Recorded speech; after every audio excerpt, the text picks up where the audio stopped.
tiempos del COVID. Y para ello tenemos panelistas, expertos, especialistas en la materia. El día de hoy nos acompañan Francisco Abundis de Parametría y compañero de Columbia University. Bienvenido, Paco. Gracias, muchas gracias. También está con nosotros Lauro Mercado de Merca EI, también egresado de Columbia University. Lauro, bienvenido.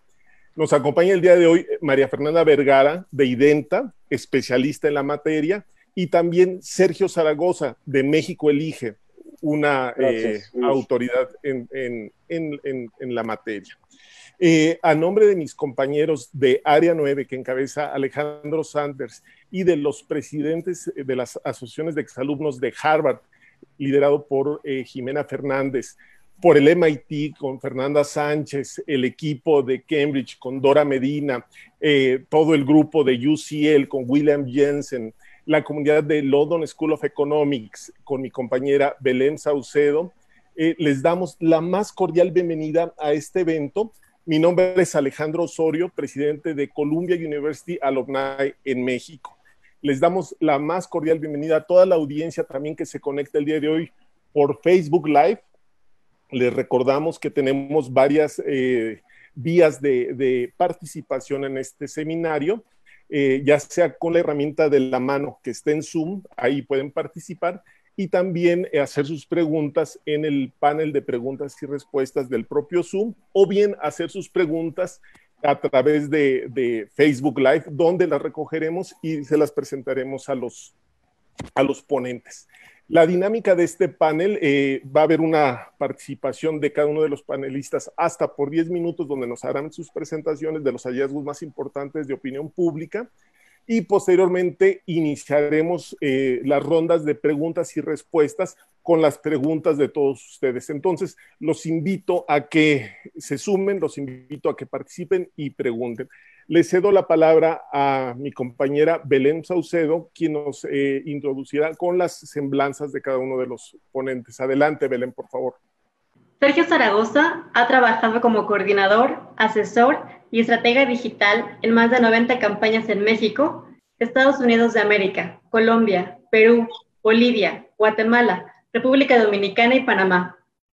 Sus empresas Botón Rojo y México Elige han sido por 3 años consecutivos galardonadas con premios internacionales. Ha logrado establecer estrategias y metodologías claras para lograr aterrizar efectivamente las campañas digitales en votos, metodologías que han sido aplicadas en campañas al alcalde, diputaciones, gobernaciones y presidencias. Su empresa emplea a más de 80 personas en 4 países, todos ellos dedicados exclusivamente al campo del marketing político digital. A partir del 2013, comenzó con su socio Aldo Campuzano la empresa México Elige, empresa enfocada en estudios digitales de opinión, encuestas e índices digitales. Bienvenido, Sergio. Adelante, Sergio, estás en mute.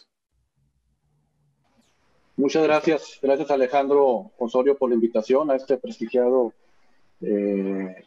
panel con personalidades bastante pesadas en este ámbito de la medición, de las encuestas. Mi respeto para todos ellos. La verdad, sus empresas representan la medición de muchos años que se ha hecho en México, en nuestro país, para medir la temperatura de los ambientes políticos, entre otras cosas. Y también pues agradezco a los 158 participantes que están anotados acá, muchos de ellos amigos. Gracias por estar por acá, por escucharnos a todos. Quisiera empezar nada más, antes de irme a los datos, con un par de aclaraciones en cuanto al tiempo que agradezco me han dedicado tanto Paco como Lauro en el asunto de México Elige y las encuestas en Facebook.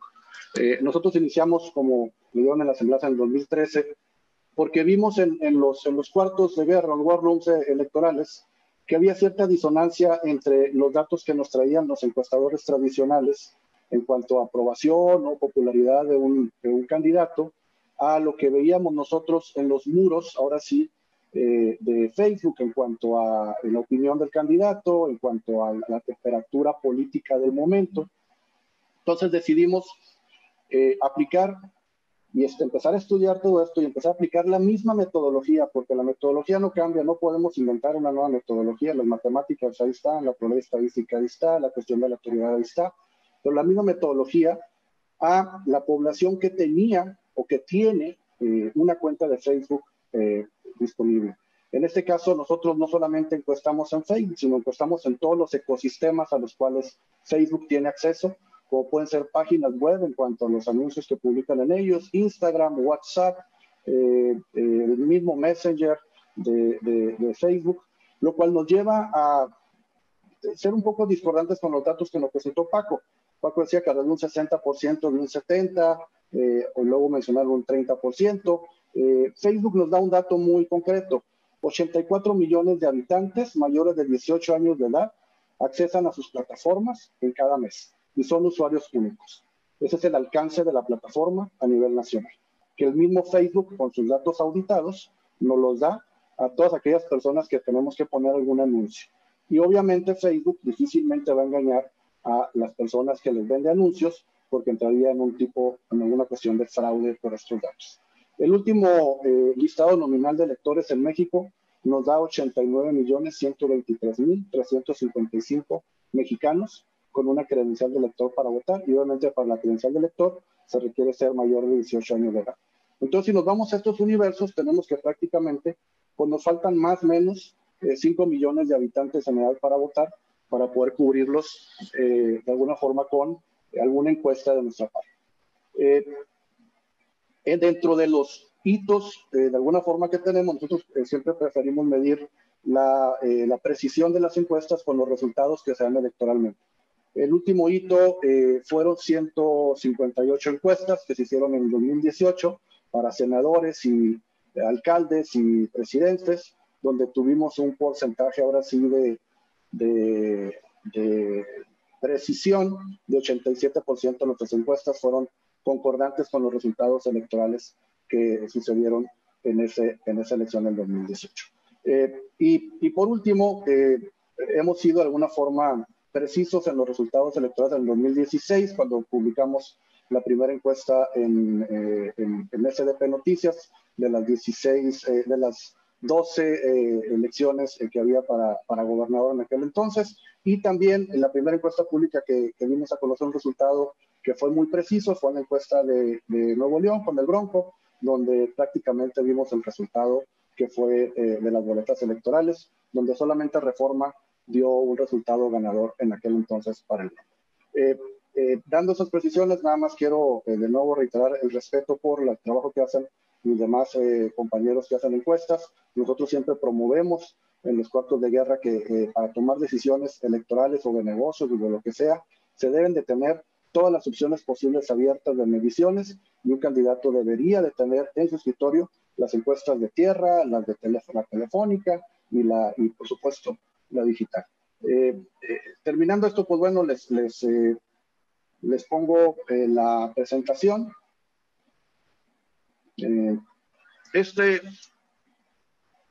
Son algunas láminas que de alguna forma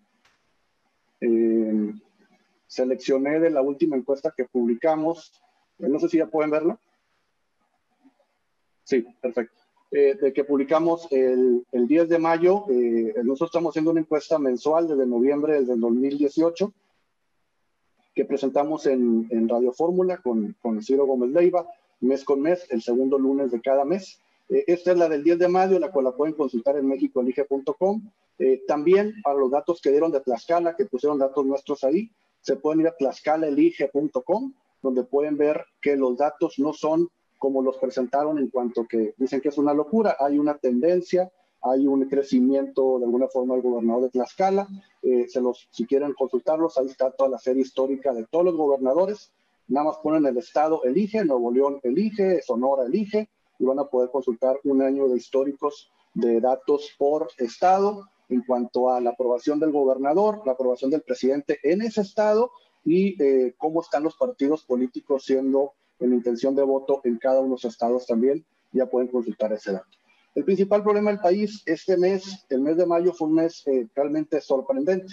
Yo creo que va a ser muy importante la medición del próximo mes, que ya comenzaríamos el levantamiento la próxima semana, porque prácticamente se da un empate de 3 en el sentido de economía, corrupción y social, arriba del 20% en cuanto a lo que la gente dice como el principal problema del país. Y digo que es muy importante eso porque todavía hasta el mes pasado, seguridad pública venía siendo la principal preocupación de los mexicanos. Y es aquí donde de alguna forma los que ven las mediciones dicen, oye, pues es una cuestión que hubo una variación bastante alta.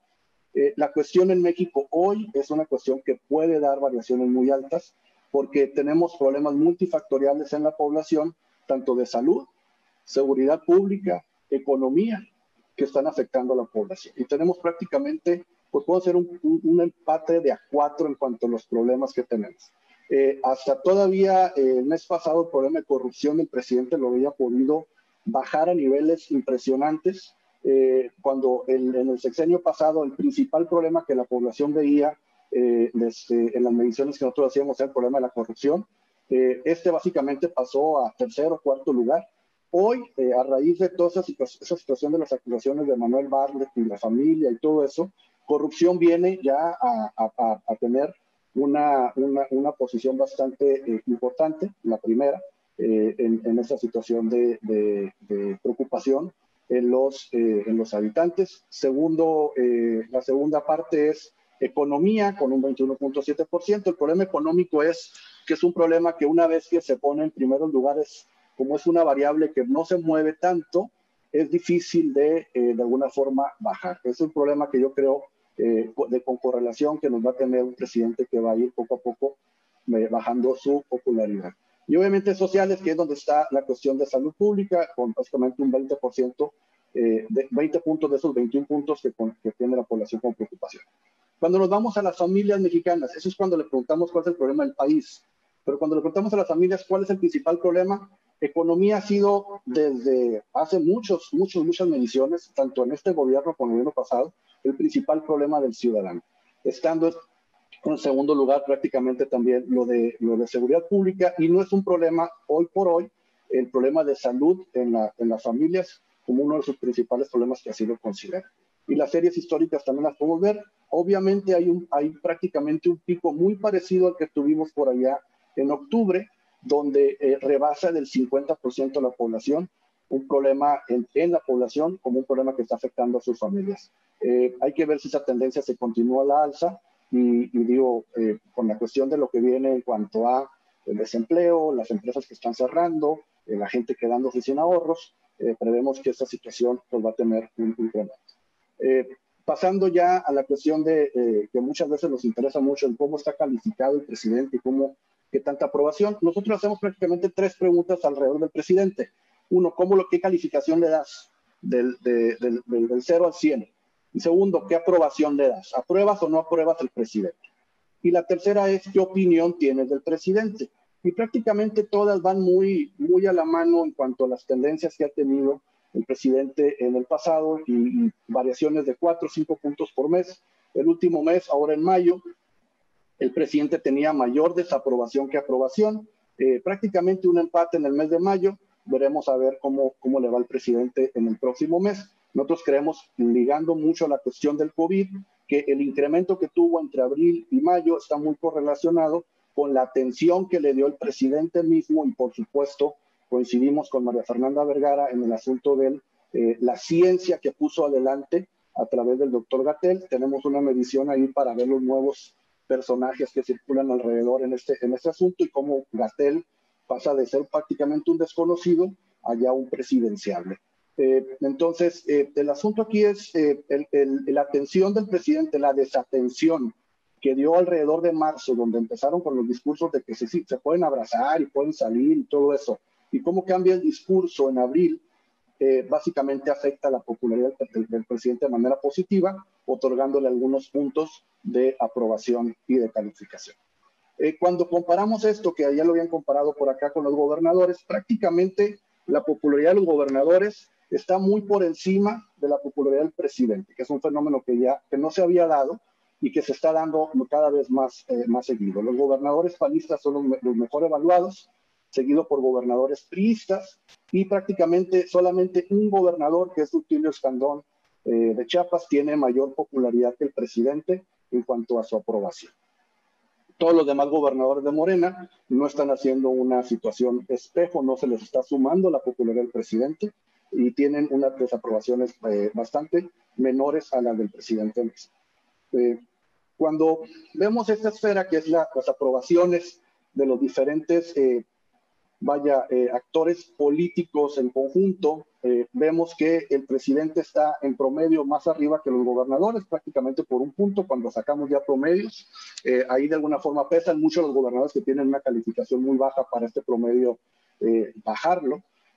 Pero los que interesan son estos tres, básicamente estos tres, gobernadores, diputado federal y alcalde, que son las posiciones que se van a jugar en el 2021. Cómo estas tres posiciones tienen que o tendrían que de alguna forma aumentar un poquito más la cuestión de aprobación para poder lograr mejor participación y mayor índices de votación en el 2021 para poder lograr, ahora sí se requiere un cambio en cuanto a la situación política del país. Obviamente sabemos todos los que estamos, la mayoría que estamos en este panel, que el país en manos de un solo partido y un solo hombre difícilmente va a poder tener los contrapesos que se requiere para que haya una democracia ahora sí de alguna forma participativa y que se escuchen las voces de todos. Hoy por hoy esto solamente se da un poco en la Cámara de Senadores, pero los demás este diálogo está prácticamente roto. Cuando nos vamos al posicionamiento de políticos nacionales, la sorpresa obviamente de este mes, que fue cuando empezamos a medir, decidimos meter a Hugo López-Gatell, es que es una persona que tiene muy alto conocimiento, muy alta opinión, prácticamente 61.7 por encima del presidente y por encima hoy también este mes que sube Marcelo Ebrard. Tiene que ver mucho obviamente con el tratamiento político y mediático que le están dando a estas dos personas, que la están poniendo cada vez más al frente del asunto del COVID, tanto Marcelo Ebrard con la ayuda humanitaria que está llegando de otros países, estos vuelos internacionales con esos puentes aéreos, como Hugo López-Gatell enfrente de manera científica enfrente de la cuestión de la pandemia, le ha dado ya un posicionamiento pues envidiable frente a los demás actores que han venido luchando mes a mes en cuanto a mejorar su posicionamiento. Esto es importante porque aquí podemos ver lo que les decía de la opinión del presidente. 45.9% de los encuestados. En esta encuesta, la muestra fue de 33.448 cuestionarios en todo el país. En esta muestra, 45.9% de los encuestados tienen una opinión pésima del presidente, que más o menos hay una correlación durante el tiempo en cuanto a la calificación y la aprobación del presidente. Cuando preguntamos este índice, que es un índice que nosotros en un momento fue controversial, porque lo estamos haciendo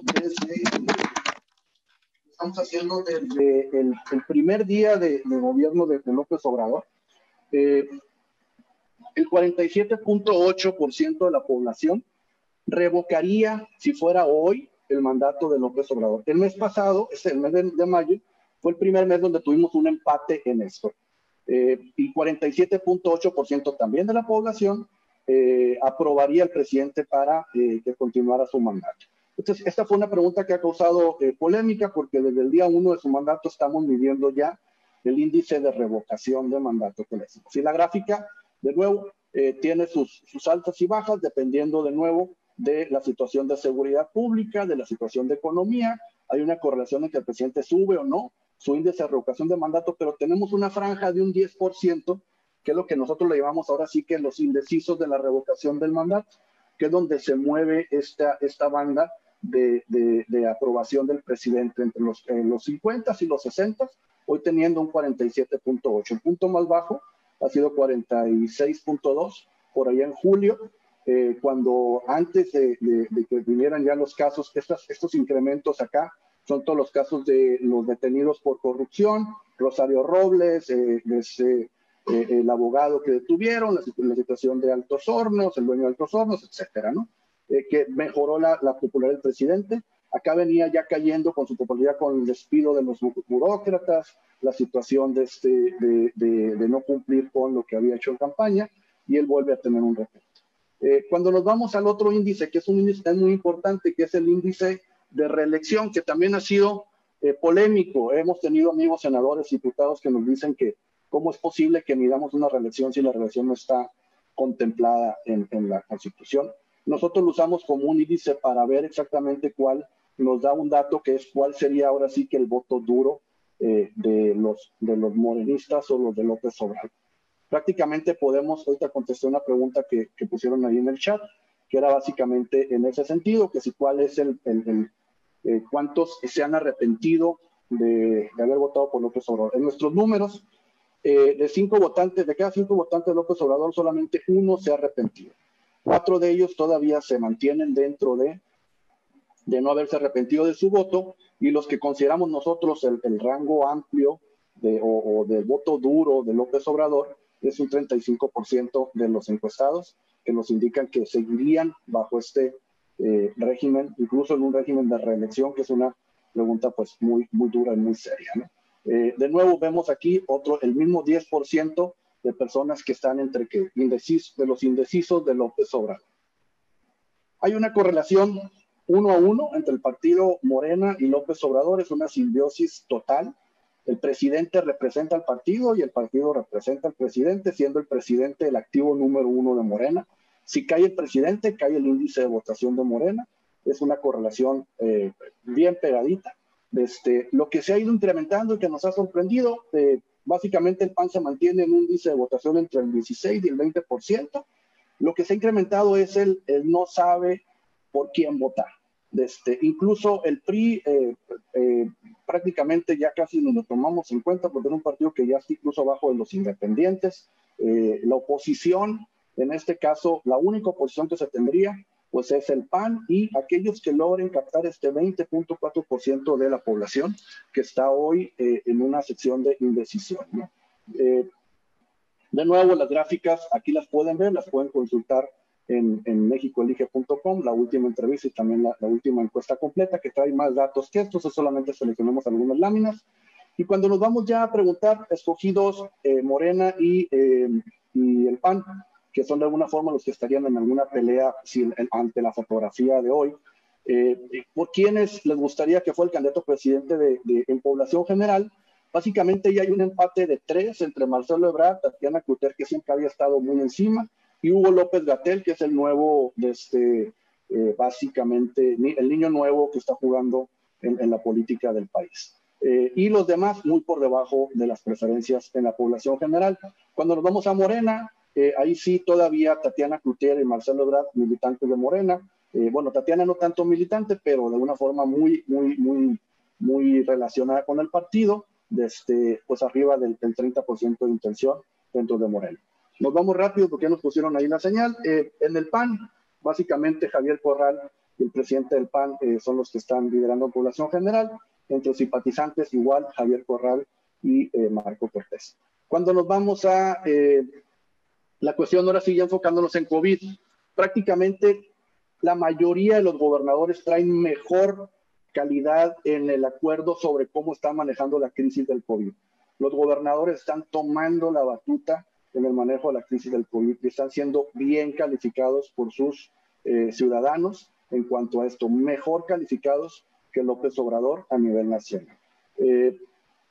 Cuando nos vamos a la evaluación ya por diferentes, en términos generales, la gente dice que el 47% de los encuestados dice que el manejo del COVID hecho por el presidente es malo o pésimo.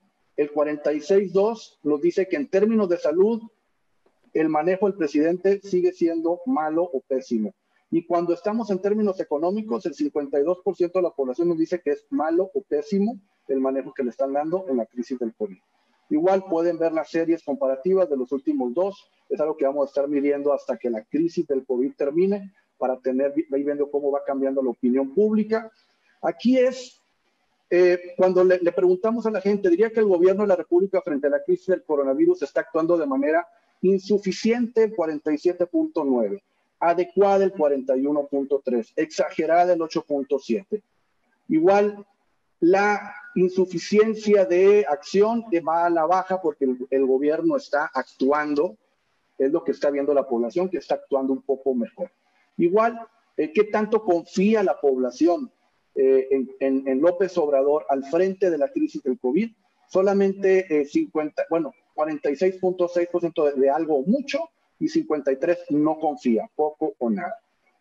Igual la confianza va hacia la alza por de nuevo el tratamiento que están dando mediáticamente del COVID, pero aquí está una pregunta muy importante. Cuando decimos que si le creen o no a la medición del gobierno, dice, sobre el número de casos confirmados de coronavirus, ¿usted considera que hay más infectados que los reportados? El 60% de los 33.448 nos contestó que sí, que hay más infectados de lo que está reportando el gobierno. Aquí podemos ver o la confianza de la gente en los datos que el gobierno está reportando, o dos, la gente está diciendo que el gobierno le está mintiendo.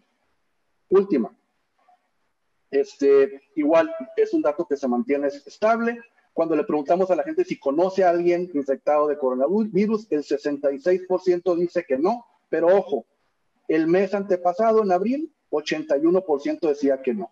Hay un incremento de casi 20 puntos en personas que conocen a alguien que ha sido infectado por COVID en el último mes. Aquí podemos de nuevo correlacionar los índices de infección o de deportación de la enfermedad, etc. Y aquí, en lo económico, que es algo que nos interesa a todos, usted conoce, se ha visto afectado sus ingresos por el coronavirus, el 76.5% de los encuestados dice que sí. Igual muy estable, no ha crecido. Ha recibido un apoyo extraordinario en la pandemia, 89% que no, y un 10% que sí. Esto es muy importante, porque de ese 10%, 34%, casi el 50%, si consideramos gobierno federal, estatal y municipal, ha recibido un apoyo del gobierno. Solamente, y esto es muy importante que lo anoten, solamente un 9%, un 10% ha recibido apoyo de empresas o ONGs. Esta es la segunda etapa de la comunicación de este asunto si sale mal. Los empresarios no hicieron nada, señores. Y es la percepción de la gente que contestó que sí han recibido algo. O no están comunicando los empresarios que están haciendo algo porque lo están haciendo, o lo están comunicando mal.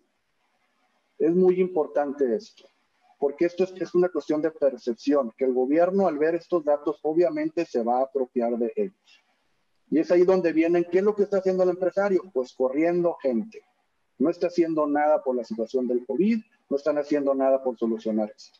Es una cuestión de mensaje que espero no se llegue a esto, pero que muy probablemente que lo veamos próximamente. Y bueno, las entregas de despensas por el crimen organizado, lamentable. El 44% de los entrevistados dice que está bien que ayuden y que entregue el Chapo Guzmán y los Jalisco Nueva Generación y todo eso, que entreguen despensas, ¿no? Y 43% dice que no, que son mal habidos. Aquí es donde está la dicotomía esta, donde decimos, oye, qué mal que el presidente esté apoyándolos, o no está apoyando, sino que, pues bueno, suelta el Chapo y saluda a la mamá del Chapo y todo eso. El 50% de la población está de acuerdo en eso. Es decir, es un número que lo tienen medido, no es un número que les afecte, es un número que prácticamente les ayuda con una buena parte de la población a mantener ese 35% de votantes duros. Y bueno, con esto ya termino y pues pasamos a las preguntas. Gracias.